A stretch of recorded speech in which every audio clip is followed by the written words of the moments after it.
ایک شاہراہ کی طرح ہے جہاں ہر مسافر کا سامان عزیز جو ہے، جو اسے مہلت عمل دی جاتی ہے، وہ سفر کے اختتام سے پہلے ہی چھین لی جاتی ہے۔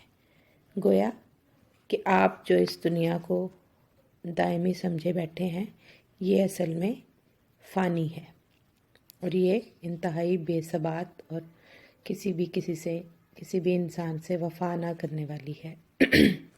انسان اس دنیا کے کاموں میں اتنا مگن اور محو ہو جاتا ہے کہ وہ اپنی آخرت بھلا دیتا ہے، اور روز حشر یا روز فنا اسے علم ہوتا ہے کہ اس کا سارا مال و اسباب تو راستے میں ہی لٹ گیا۔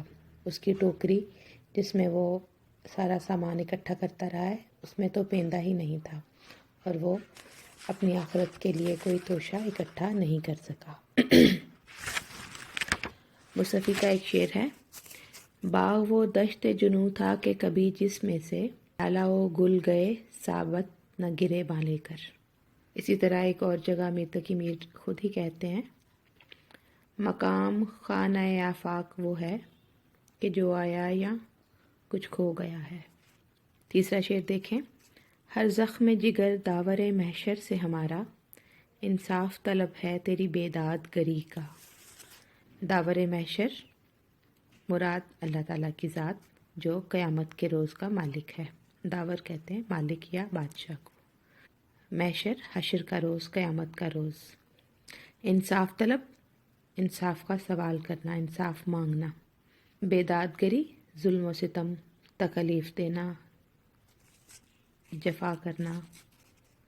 مفہوم کہ اے میرے محبوب، قیامت کے روز تو نے جتنے ہمیں دکھ دیے ہیں، جتنی تکلیفیں دی ہیں، وہ ہم قیامت کے روز خدا کے حضور بیان کریں گے، اور وہاں تیرا اور اپنا معاملہ پیش کریں گے، اور وہاں پر تیری جفاؤں اور کا جدائیوں کا گلا کریں گے۔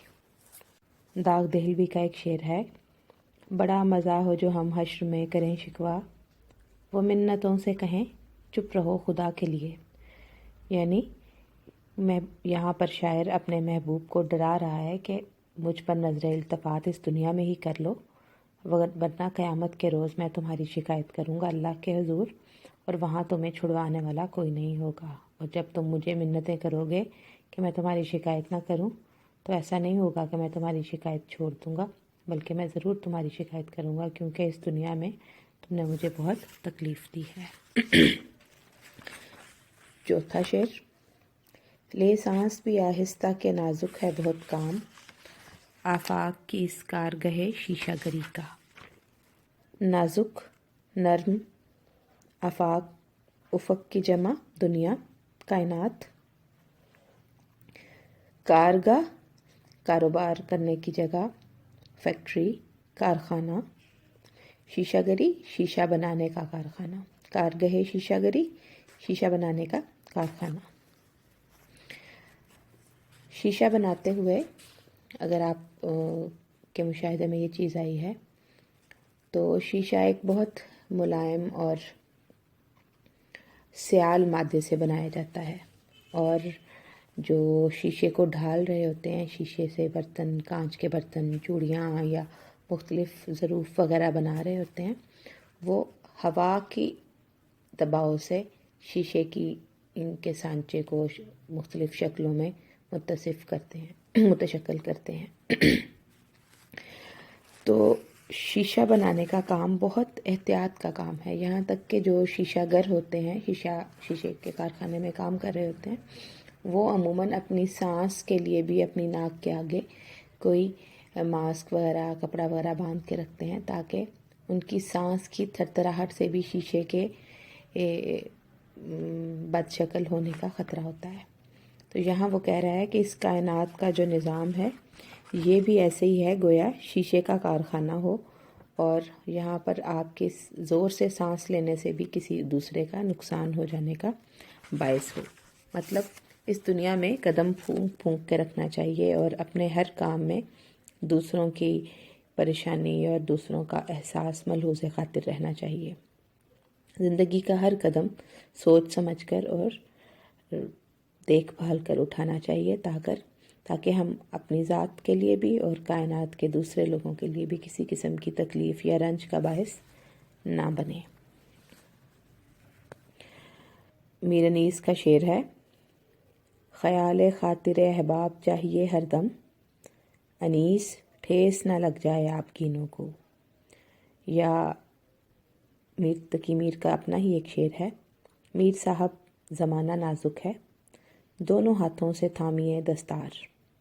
غزل کا آخری شعر: ٹک میر جگر سوختہ کی جلد خبر لے، کیا یار بھروسہ ہے چراغ سحری کا۔ ٹک ذرا، ایک لمحے کے لیے، جگر سوختہ جس کا جگر جل چکا ہو، جو بہت بیمار ہو، جلد خبر لے، جلدی پتہ کر، جلدی اس کی تیمارداری کو پہنچ، اس کی عیادت کے لیے پہنچ۔ بھروسہ، یقین، چراغ سحری، وہ چراغ جو تمام رات جل جل کر اس کا ایندھن بھی ختم ہو چکا ہو اور اس کی بتی بھی تقریباً آخر دم ہو۔ لبے مرگ شخص کو چراغ سحری کہا جاتا ہے، جو بالکل دم نزا پہ پہنچ چکا ہوتا ہے اور کسی بھی لمحے مرنے والا ہو۔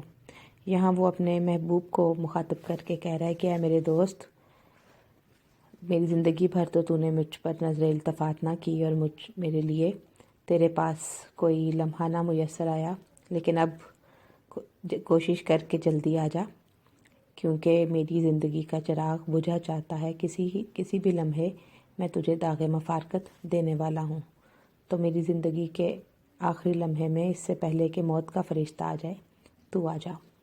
ایک شعر ہے: وہ آئے لاش پر میری پریشاں، تجھے اے زندگی لاؤں کہاں سے۔ آپ تشریح میں مزید واقعات اور تشریحی مواد شامل کر سکتے ہیں۔ امید ہے کہ آپ کو سمجھ آ گئی ہوگی۔ اللہ آپ کا حامی و ناصر ہو۔ اپنی استاد حمیرہ یونس کو اجازت دیجیے۔ اللہ حافظ۔